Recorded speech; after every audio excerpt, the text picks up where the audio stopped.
김성주 의원님께 먼저 여쭤봐야 될 것 같은데요. 문재인 후보, 문재인 주자, 문재인 전 대표의 토론의 내용 어떻게 보셨습니까? 간략히 좀 평가. 예, 역시 뭐 준비된 후보라는 인상을 받았고요. 자신감도 넘쳐 보였습니다. 특히 지역 균형 발전 2단계 사업이 필요하고 혁신도시 시즌2를 해야겠다고 하는 강한 의지는 인상적이었고요.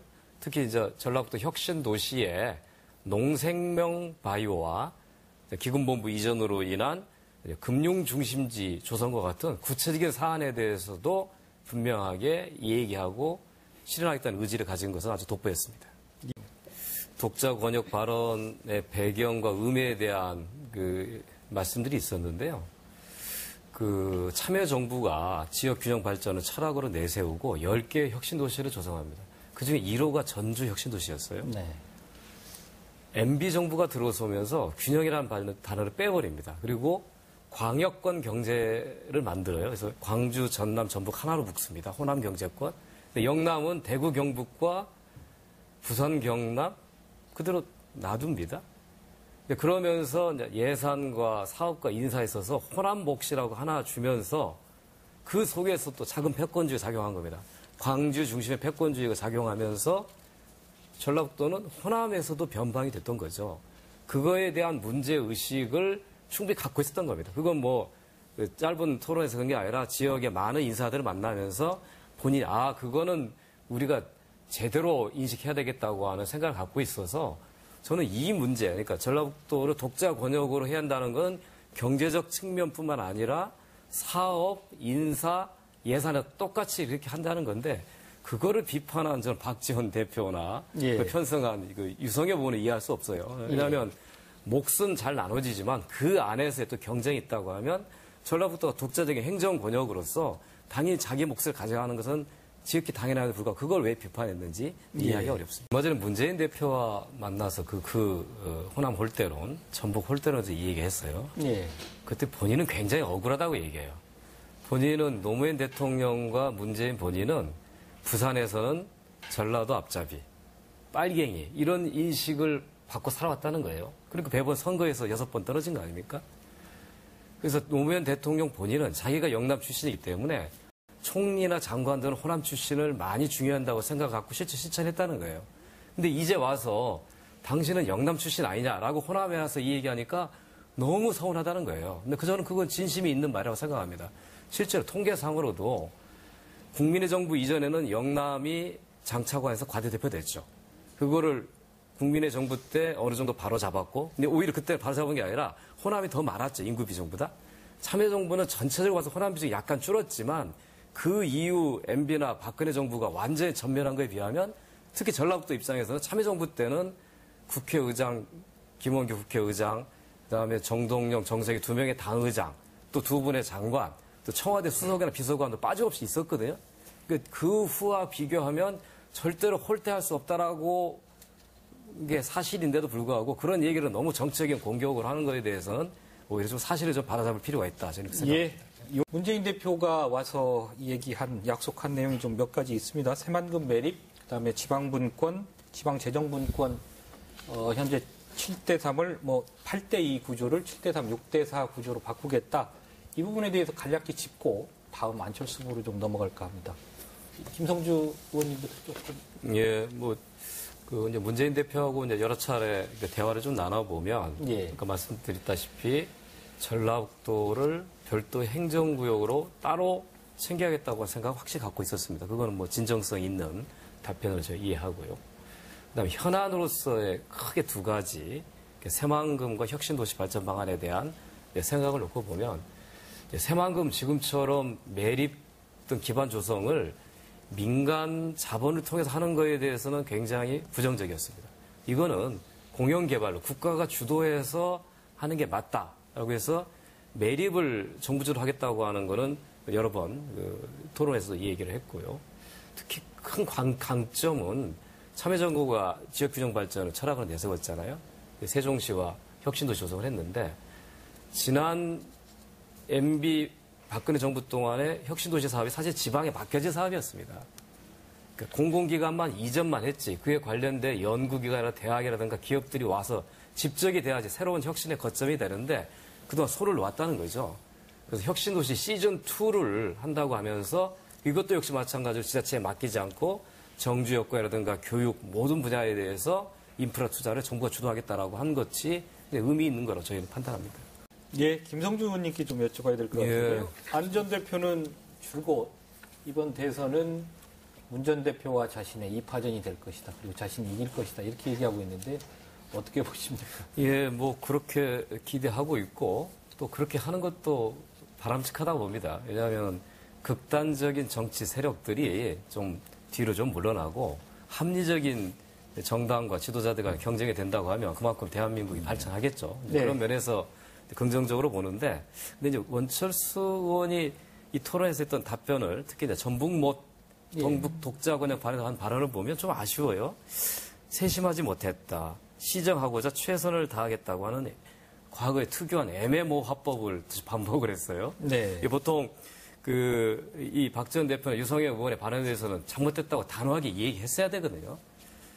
특히 뭐 문재인 대표를 얘기할 때는 뭐 짐승이라고까지 이렇게 극단적인 용어를 쓰면서 어떻게 애매모호하게 했느냐. 이거는 조금 전라북도 도민들이 보기에는 좀 서운한 일이다. 이런 판단이 좀 들었습니다. 예, 예. 그거에 대해서 이제 한마디 하는데, 그러니까 경제 권역으로서 광역권과 독자 권역이 있을 수 있어요. 어떤 거는 광역적으로 협력에 대한 사업도 있을 수 있습니다. 예를 들어서 에너지 산업 분야는 나주와 뭐 새만금, 군산이 협력할 수 있습니다. 부안이. 근데 저희가 얘기하는 독자 권역이라는 얘기는 현재 전라북도에 있는 지사나 지점이 호남 본부라는 이름에서 다 광주로 이전해 버립니다.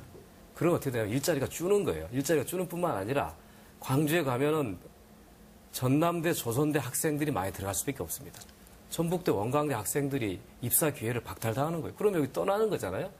그러니까 그런 문제를 광주, 전남의 정치인들은 문제의식이 없는 거예요. 그냥 호남이라고 해서 우리 몫을 찾으면 전북도 당연히 잘 된다라고 하는 고정관념 실제 갖고 있습니다. 저희가 박지원 대표를 비롯한 전남 의원들과 얘기해보면 그러면 우리 입장에서는 전라북도가 독자 행정 권역인데 도지사도 따로 뽑지 않습니까? 국회의원 따로 뽑고. 근데 호남이랑 묶여서 정치인들이 와서 광주 가서 선언하고 떠나버리고 선거운동도 그렇게 하고 이거 우리 목소리가 갇힌다는 거죠. 그래서 저는 어떤 문제이냐면 우리나라 전체적으로는 영남 패권주의가 작동하고 있지만 그 대항하면서 호남에 작은 패권주의가 생겼고 그 독점을 광주 전남에 가져가면서 전북이 더 소외되고 있다고 하는 문제를 갖고 있는 거예요. 사실과 좀 다른데요. 실제로 토론 과정에서나 여러 인터뷰 간담회에서 부산 조선소 문제 얘기했습니다. 그리고 여러 현안들 얘기했고 지덕 이런 문제는 사실은 예산 배분 전형적 왜곡인 거죠. 그러니까 어느 한 지역이 권력을 잡게 되면 그 지역으로 나라의 모든 재원들을 독점적 가져가 버리고 다른 지역한테는 안 주는 그거는 균형 발전 철학하에서 고쳐야 될 문제지 그런 사안은 말로 할 수는 있지만은 그거는 집권에서 고치겠다라고 하는 이상의 해법됐어. 그러니까 너무 지역적인 문제를 가지고 공부하고 메모까지 더 봤다고 얘기하는 거 좀 과한 얘기 같습니다. 예. 네, 김성주 의원님 같은 당 문재인 후보, 문재인 전 대표와 같은 당입니다만 독자 권역 설정 문제라든지 여러 면에서 문 대표보다 훨씬 더 구체적이지 않느냐. 전북 현안에 대해서도 정확히 해줄 이야기 정확히 해주고 있지 않느냐. 이런 평가가 좀 있습니다. 어떻게 보십니까? 우리 이재명 시장은 그야말로 사이다 발언으로 인기를 얻게 된 후보죠. 근데 정말 사람들이 듣기 원하는 소리를 꼭 집어서 하는 아주 탁월한 능력이 있습니다. 네. 제가 19대 때 국회 보건복지에 간사할 때 국감에 이재명 시장이 본인이 나오겠다는 거예요. 아니, 당신은 피감기관이 아닌데 왜 나오냐고 그랬더니 당시에 이제 복지부하고 성남시하고 산후 공공조리원 설립을 놓고 성남을 하겠다고 복지부는 막은 그런 사례가 있었는데 그때 자기가 나와서 왜 필요한지 설명하겠다는 거예요. 근데 처음에 여당 의원들이 피하더라고요. 왜 하냐니까 이재명이 나오면 골치 아프다. 네. 근데 결국은 나왔어요. 나왔는데 여당 의원들이 공격을 했는데 나중에는 다 여당 의원들 나가 떨어지더라고요. 근데 그럴 정도로 말 펀치가 센 분이고 어떤 복잡한 사안을 단순하고 명쾌하게 전달하는 능력이 있다 이렇게 생각하고 이번에서 발언 내용 보면 아마 전라북도 도민들 입장에서 듣고 싶어하는 또 질문하는 기자들이 원하는 답변을 꼭꼭 집어서 잘한 것 같습니다. 예, 김성주 의원님 조금 발언. 예, 뭐 사실 유승민 의원은 새누리당 출신이지만 예. 그 합리적 보수의 이미지를 가지고 있는 의원인데요. 근데 이제 본인이 갖고 있는 그런 메시지와 표현에 비하면 구체적인 게 들어가면 또 기존 새누리당 의원들과 별 차이가 없는 이런 예. 것들을 많이 발견합니다. 저도 예. 그 대화도 나눠보고 토론도 하는데 성품은 온화하지만 구체적인 정책에 들어가면 별반 다를 바 없거든요. 약간 아쉬운 점은 본인이 이제 그야말로 TK 출신인데 전라북도에 와서 그런 영원함의 문제에 대해서 좀 더 진솔하게 얘기하고 균형 발전을 더 강조했었으면 훨씬 더 좋은 반응을 얻지 않았을까라는 아쉬움이 좀 있습니다. 예, 안희정 지사는 현재 후보들 중에서 가장 젊은 후보이고 또 최근에 가장 많은 지지율 상승을 보인 후보이기도 하는데요. 안희정 지사의 가장 큰 철학은 지방 분권 철학입니다.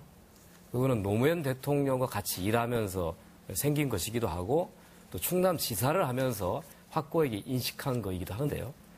좀 아쉬운 점은 그 균형 발전이라는 게 기계적인 발전이 아니고 가장 관심 있는 것은 낙후 지역을 어떻게 발전시킨가가 첫 번째 고민이 돼야 한다고 생각한다면 전라북도처럼 전국에서 가난한 사람이 제일 많고 작년에 성장률이 제로였던 이런 지역에 대한 좀 더 따뜻한 발언과 관심, 고민이 있었으면 더 좋았지 않을 것이 하는 그런 좀 아쉬움이 좀 있습니다. 이제 안희정 지사가 이제 충청남도의 지사를 2번 하고 있는 상태잖아요. 아무래도 이제 그 지역을 책임지다 보면 그 지역의 시각으로 전국을 바라보는 게 어쩔 수 없이 생깁니다. 그렇죠. 본인이 이제 지사를 벗어나서 그야말로 본격적으로 한 나라를 이끌어가겠다고 생각하면 고민과 표현이 달라질 수 있는데, 그러니까 아직은 충남 지사로서 시각을 좀 가지고 있구나라는 그런 부분이 있는 것 같고요. 이 얘기하는 것 중에서 최소 인구 300만이나 500만 정도 돼야지 독자권이 할 수 있다는 이 얘기는 경제적인 측면에서는 맞을 수 있어요. 그런데 우리가 그걸 보는 데 있어서 그러면 인근 지역이라고 이야기하면 광주 전남도 있지만 충남 충북도 있을 수 있거든요. 그런 의미에서 어디 하고든지 간에 경제적으로는 협업해야죠. 그러나 어떤 제한된 몫을 가지고 나누는 데 있어서 경쟁할 수밖에 없는 거거든요. 근데 그 경쟁해서 어느 한 지역에 독식한다고 하면 그것이 또 하나의 지역 패권주가 되는 거거든요. 그런 거에 대한 내용 이해를 잘 못하고 원론적인 답변을 하지 않았느냐 그런 생각이 들어갑니다.